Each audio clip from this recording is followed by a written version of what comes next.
Tous, dis bonjour toi. Dis bonjour. Regardez-moi cette petite beauté là.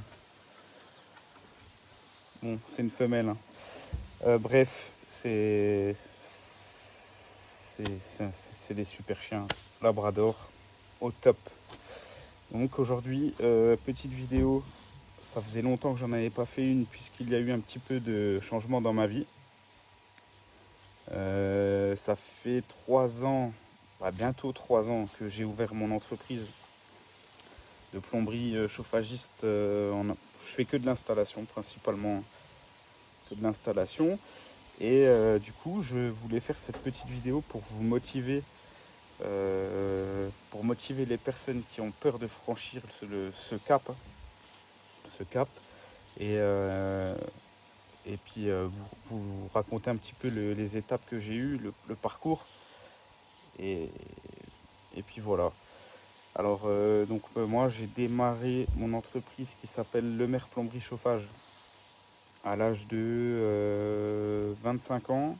Aujourd'hui j'en ai 27, bientôt 28 au mois d'août. Et j'ai fait plusieurs patrons, hein, avant, à peu près 8 ans 8 ans, 7 ans chez plusieurs patrons. Où il y en a, ça s'est super bien passé. Il y en a d'autres, moins. Et donc du coup, voilà, c'est aussi pour ça que j'ai voulu ouvrir mon entreprise, voler de mes propres ailes, puis surtout tenter une expérience. J'ai démarré l'activité en auto-entreprise. Donc ça, auto-entreprise, pour moi, il y en a qui disent que c'est pas vrai, mais pour moi, c'est le meilleur statut pour démarrer une activité, surtout quand vous n'avez pas de clientèle. Le vent il se lève là. Vous n'avez pas de clientèle. Pourquoi? Parce que si vous commencez directement en société, vous allez avoir des charges à mort. Et quand tu n'as pas de clients, pour raquer tout ça, je pense que c'est trop de charges d'un coup. Alors que l'auto-entreprise, c'est le statut le plus simplifié. Une fois que tu as fini de payer ton URSSAF, tes fournisseurs, tu es tranquille. Ça te permet de te créer un réseau, une clientèle, et puis de démarrer progressivement. Donc moi, je suis resté 2 ans en auto-entreprise, et là, je suis passé sur une société, une URL, IS, impôt sur la société. Et je regrette pas du tout mon choix. Là, j'ai changé de statut plus pour un point de vue stratégique, pour récupérer la TVA, déduire mes charges, voilà, pas mal de choses. Aussi pour vendre du matériel, parce que c'est plus rentable. Mais ça, c'est encore un autre sujet. Je vais survoler un peu tout ça, parce que sinon, ça va être trop long. Mais en tout cas, en l'auto-entreprise, c'est facile à faire, hein. Vous allez sur le guichet unique de l'INPI. Vous avez tout un formulaire à remplir. Je crois que pour ouvrir une auto-entreprise dans un métier comme la plomberie ou un autre métier du bâtiment, il faut avoir au moins 3 ans d'expérience dans le domaine que vous pratiquez, ou alors au moins un diplôme. Donc c'est assez simple. Je crois que, allez, pour remplir tout ça, il y en a pour 2-3 heures. Le temps de... Je ne me rappelle plus exactement, ça fait longtemps. Et il y a ça, et il y a aussi avec France Télétravail, parce que moi j'avais démissionné de chez mon dernier patron parce qu'il ne voulait pas me faire de rupture conventionnelle. Donc j'ai pas pu avoir le chômage tout de suite. Mais après j'ai pu l'avoir parce que donc j'ai eu 4 mois de carence avant de l'avoir. Mais la condition, c'était qu'il fallait un projet obligatoire d'ouverture d'entreprise. Donc j'ai dû écrire un texte en expliquant mon projet, comment que j'allais faire. Après j'avais eu un rendez-vous chez France Travail, où il y avait une conférence sur les auto-entreprises et tout ça. Fallait obligatoirement y participer. Sinon, c'était pas validé. Puis au final, ça a été validé. Au bout de 4 mois, j'ai eu mon chômage. Et puis, j'ai fait aussi une demande d'ARS. Donc l'ARS, c'est pour l'URSSAF. C'est une aide qui dure 1 an. Et en fait, à la place de payer 22% de prestations de services à l'URSSAF, vous êtes à 11. Et pour le matériel, normalement, vous êtes à 13 et avec l'Ars, vous êtes à 7 pendant un an. Donc ça t'allège vachement pas mal hein, pendant un an. Et puis, et puis et vous avez l'ACRE aussi. Donc l'ACRE, c'est aussi c'est avec France Travail. C'est pour prendre tout ton chômage d'un coup. Et le problème, c'est qu'il me semble que tu perds un gros pourcentage par rapport à si tu le prenais tous les mois. Donc moi, je l'avais pris tous les mois. Mais forcément, quand tu déclares tous les mois à l'URSSAF, et ben, tu as des mois où tu n'as pas le chômage. Quand tu commences à avoir du boulot, donc tu fais tes déclarations, bah, admettons si tu déclares, je sais pas, 1500 euros, bah, le mois là, tu n'auras pas le chômage, c'est logique. Mais par contre, il n'est pas perdu, tu pourras le récupérer plus tard ou le garder pour si tu arrêtes ou je ne sais quelle raison. Ça, c'était pour tout ce qui est auto-entreprise. Pareil, hein, je survole parce que sinon ça va durer des plombes. Mais je referai. Si vous voulez que je vous refasse des vidéos sur un sujet, vous me le dites en commentaire et je vous referai une vidéo sur ce que vous voulez. Et ensuite, du coup, voilà, donc j'ai démarré tranquillement en auto. Je me suis créé une page Facebook. Dès que je terminais un chantier, je le mettais en photo. Donc ça, Facebook, c'est un de mes réseaux sociaux préférés pour le travail. Vous faites une page Facebook professionnelle. Vous faites, je sais pas, vous remplacez une chaudière, vous faites une salle de bain, n'importe quoi. Vous mettez un petit avant-après. Vous avez le partage, vous partagez. Il y a le copain qui va partager. Et dans le lot, bah, vous trouverez peut-être un client ou deux. Vous contactera pour faire un devis. Puis si vous avez un coup de bol, bah, vous travaillerez chez lui. Puis c'est comme ça que ça marche avec le bouche à oreille, etc. Et puis après, bah, vous avez un lancement. Et puis après, c'est parti, hein. Tant que vous êtes sérieux, que vous faites vos devis assez rapidement, que vous faites du travail carré chez les gens. Euh, Après, bah voilà, si vous êtes passionné par votre métier, il ne devrait pas y avoir de soucis, hein. Ça peut que fonctionner. Et voilà.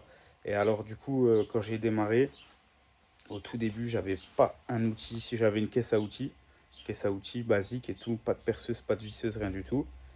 Donc après, je me suis débrouillé à droite, à gauche avec les copains qui me prêtaient une perceuse, une visseuse, voilà, pour faire des petites bricoles. Et au fur et à mesure que je terminais un chantier, une fois que j'avais payé mon fournisseur, l'URSSAF, je commençais à acheter un outil, et puis le mois d'après un autre, ou quand je pouvais, bah, plusieurs d'un coup. Et puis, parce que bon, c'est un plomberie, chauffage, c'est un métier qui est en outil qui revient pas mal, c'est chéros, hein. Faut mettre un bon billet. Et même, bon là, je commence à être bien équipé, mais il me manque encore quelques bricoles. Et ça, c'est pareil, hein, plus tu es outillé, plus tu fais du bon boulot. Donc c'est important, il faut vraiment pas avoir peur d'acheter ce qu'il vous faut au fur et à mesure, pas tout d'un coup. Commencer petit, parce que sinon ça va être un peu la merde. Je vais mettre un petit frein à tout ça. Il y en a beaucoup qui croient qu'avoir une entreprise comme ça, c'est avoir la belle vie. Je commence à 9h, je finis à 15h. Si tu pars dans cette optique-là, c'est même pas la peine de se lancer. Parce que bon, la première année, t'as un peu de temps libre devant toi parce que t'as pas forcément de quoi te remplir toute la semaine. Et après, quand ça commence à bien se lancer, bah, il faut que tu bosses sur les chantiers, que tu ailles voir les chantiers bah, pour avoir du boulot pour les semaines d'après, faire les devis, les factures. Enfin, tu as pas mal de commander le matériel chez le fournisseur. Enfin, c'est 10 fois plus de boulot. Bon, j'abuse, hein, pas 10 fois, mais 2-3 fois plus de boulot que si tu étais chez un patron, que tu termines à 16 ou 17 heures, ta journée elle est finie. Tu es tranquille, alors que là, bah, tu as toujours quelque chose à faire. Donc ça, c'est un point, je dirais, un négatif d'avoir une entreprise, mais il y a plein d'autres points positifs. Tu veux partir en vacances, tu pars. Tu as un rendez-vous, n'importe lequel, chez le dentiste, à la banque, tu peux y aller en pleine journée. Là, tu peux vraiment faire ce que tu veux, tu es libre, tu es quand même assez libre. Une fois que tu as fait ton boulot, que tout est carré, bah, tu es libre. Si un lundi, tu n'as pas envie de travailler parce que je sais pas, tu veux passer un week-end avec ta famille ou n'importe quoi, bah tu le fais, puis tu rattrapes plus tard. Enfin, tu es quand même libre. Donc tu as du positif, tu as du négatif. Mais c'est sûr que c'est plus de boulot, ça c'est clair et net. Réellement, mon métier, c'est ma passion. Donc tous les matins quand je me lève, je suis content, vraiment content d'aller faire mon métier. Parce que vraiment, je m'ennuie jamais. Tous les jours, je fais jamais la même chose. Je fais de la salle de bain clé en main. Je fais un peu de carrelage. Je fais de la clim, de remplacement de chaudière, ballon d'eau chaude. Enfin, vraiment tout, tout, tout. Donc, je fais jamais pareil. Je m'ennuie jamais. Et je suis encore plus motivé depuis que je travaille pour moi et plus pour un patron.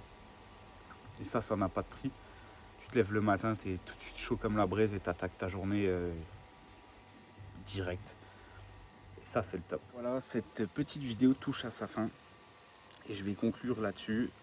Quand vous avez des projets dans la vie, surtout, n'écoutez pas les gens qui vont vous donner les peurs qu'ils ont en eux. Un exemple, vous dites, je sais pas, à 10 personnes, bah, j'ai un projet d'ouvrir une boulangerie.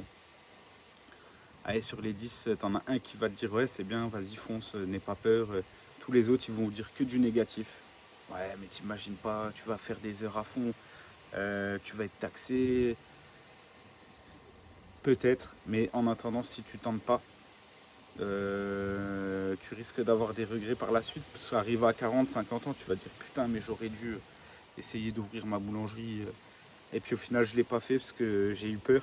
Donc, je trouve ça un petit peu dommage. De toute façon, tu n'as rien à perdre, hein, le jour où tu en as marre ou que tu trouves ça trop dur ou que voilà, que c'est peut-être tout simplement pas fait pour toi, et bah t'arrêtes, tu passes à autre chose. Et donc je pense qu'il ne faut pas avoir peur de se lancer, de vivre sa propre expérience. Et voilà, donc j'espère que cette petite vidéo vous a plu. N'hésitez pas à vous abonner, partager, liker. Et dites-moi en commentaire si vous voulez que je vous fasse des vidéos sur d'autres sujets. Mais toujours dans les sujets qu'on vient d'aborder. Hein. Mais si vous avez des idées, vous me mettez en commentaire et je vous ferai une petite vidéo. Allez, bye bye tout le monde.